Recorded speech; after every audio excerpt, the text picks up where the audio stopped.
Communication Network.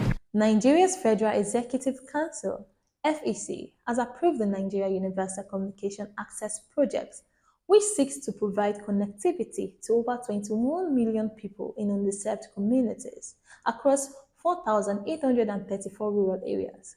A significant initiative aimed at enhancing the country's digital infrastructure. The Minister of Communications, Innovation and Digital Economy, Dr. Bosun Tijani, highlighted that expanding mobile connectivity is crucial for improving the quality of life in these underserved areas, and some stakeholders have agreed that it is a welcome development. Deepening telecommunication broadband penetration in Nigeria. In one of the forums I was at last year, that's the e-Government Forum 2024, these are one of the things I highlighted in terms of the cities being saturated, not necessarily saturated, but we have more penetration within the cities, but the hinterlands and local communities are left out. I know I did advocate for local collaboration between the private sector and the public sector. So it's a welcoming development to see that this project is currently on board, one that is primarily focused at deepening broadband penetration, deepening telecommunication services to the unserved and underserved. So we say in Infratel, we are currently beneficiary of this initiative, and I must largely commend the government for this laudable initiative. According to some experts, the project will be implemented through a public-private partnership PPP funding model, leveraging the expertise and resources of private sector partners to accelerate the expansion of digital services. Good enough, this is a PPP, that's a public-private partnership. In filling this hunger, you can still engage a BPP model, whereby you go into partnership with telecommunication companies or internet service providers to see how they can bring certain sort of literacy, digital literacy into the community. And I think this can be done by the PPP model on how to incentivize the stakeholders to be able to go there. As I said initially, these slaves are not viable. So every incentive that is possible and available needs to be given to private stakeholders to be able to drive connectivity in this area. And there are a lot of this that can be done. It can be done in form of funding to them. It can be done in form of taxes. It can be done in form of working with other stakeholders and see how you can do custom tariff to these places, a rebate on them, how you can do taxes to rebate, USPF working with other arms, and give some sort of rebate that will incentivize people to go to this rural area and begin to drive connectivity in that area. So when we're talking about digital divide, majority of the gap is the gap that we find in this divide are in the rural area. So if we're able to address the rural area users, we have closed the gap drastically, because like I said, there are the digital users, the digital enablers, and digital transformers. The digital enablers, majority of them are in the urban city. Those are the people that develop this technology. Complementing Project Bridge, this project follows the government's ambitious plan to deploy 90,000 kilometers of fiber optic cable nationwide, aligning with the infrastructure pillar of the ministry's strategic blueprint, which aims to bridge the digital divide and enhance the overall quality of life for Nigerians. We look at it logically, more than 100 million people are currently in the rural area. So connectivity to this area and universal access has actually been pronounced by ITU is, I think, are fundamental to every human living. Ability for you to have access to connectivity is very key. And I do not believe that anybody should be disadvantaged by virtue of your location at any point in time, among others. This government plan, in terms of rural penetration, they say we are going to do about 80% in terms of rural connectivity. This is very laudable. As I said, we have been beneficial. We've been beneficiary of this initiative, and then we have been enjoying it. Talking about some of the challenges involved, other experts highlighted ways the issues of affordability and pricing can be addressed in those underserved areas, while calling for collaborative efforts between the public and the private sectors.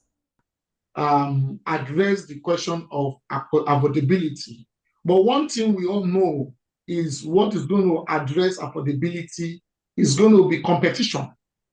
We need to take it step by step in the fact that when we cannot even address the question of availability, it will be difficult for you to address that question of affordability. These places are totally disconnected. So we are talking about even bridging the digital divide first, and then we will be able to begin to address the question of availability.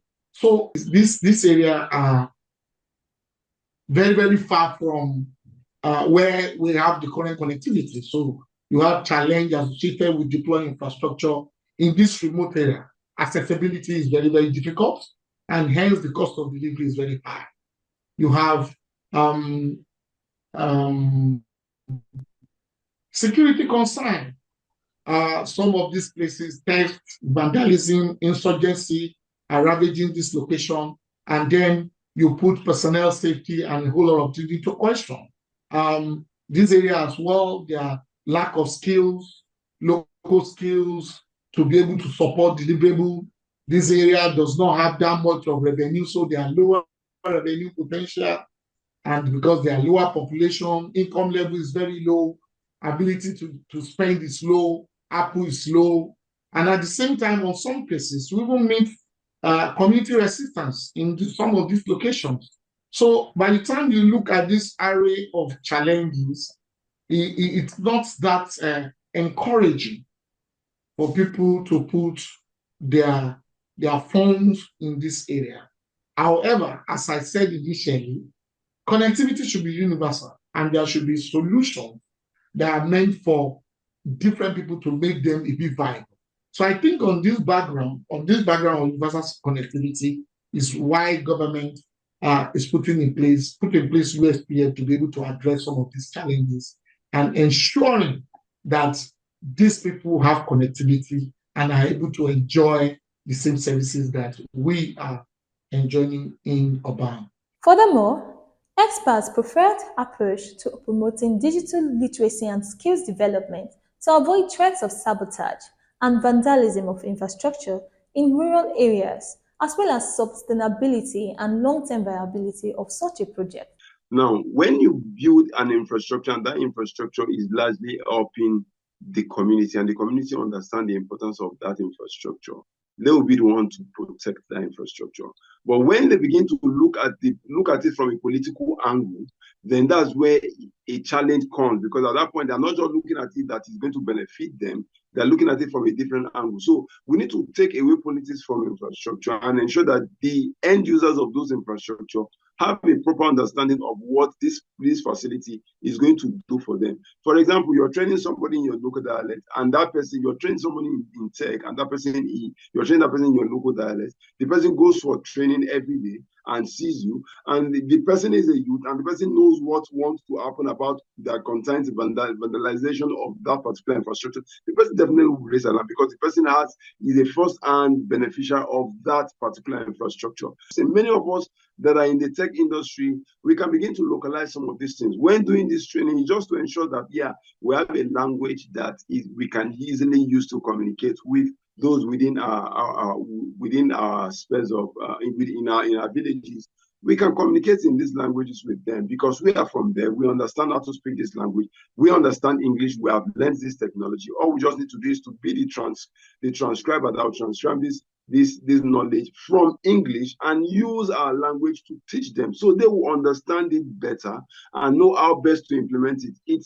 There are certain things that is best expressed in your local dialects. I don't really think it's correct to say that they are not keen. I think the challenge is that they have not seen it in the first place. So you cannot be interested in what you do not know, or what you have not seen, or what you have not been informed. So I think the first step is, like I did say, enlightenment. We can't rule out that fact. Second step is, when they have now seen this, let them know the benefits of having it there. When they have now seen it and now appreciate the benefits, then I can tell you they will definitely appreciate the literacy that goes with it. Because if you're telling someone that, do you know that with the penetration of broadband or with internet in your community, you can engage in e-commerce? Now, this person have never heard of e-commerce before. Why has he not heard of e-commerce before? Because there have not been internet penetration in his or her locality.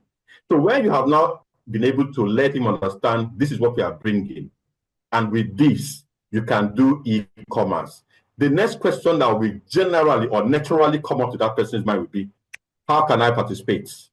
And with that question of how can I participate, there goes your literacy, your digital literacy. With that interest, that burning desire within them, with that way, you see that they'll be so much interested in being educated, in knowing more about what this is all about. Now, how to spray and post to enlighten the various communities on the importance of having these infrastructures located within their own locality. When you've done those, so we can't rule out the fact of enlightenment of the local communities, of these communities, or the cities, wherever these infrastructures are located. Enlighten the populace, enlighten the neighborhood, enlighten those that are inhabited in those areas. When you've done this enlightenment, let them understand or see the benefits of having those infrastructures in that area. If you've done this, that is the first step in ensuring that we avoid the issues of vandalism and the likes. Second thing we need to address, and this dovetails into, like you said, the end bad governance thing. The general public are all gearing for good governance. Everybody wants good governance. That's why, like in your question, you said the protest was tagged what? End bad governance, right? Which means that people want good governance. Part of the dividends of good governance is what this project intends to do, which is to bring telecommunication penetration into the local area. So you already have, by virtue of this project, you already have it. With the federal government optimism of ICTs contributing over 20% to Nigerian GDP by 2027, the Nigerian Universal Access Project will increase access to information and communication technologies, ICTs, across the country, thereby bridging the digital divide and promoting universal access to ICTs, particularly in rural and underserved areas. With over 100 community communication centers established across the country. Hannah Hedger for Digivision Network. Tech innovation and lifestyle. Please like, share and subscribe to this channel. www.youtube.com/Digivision Network.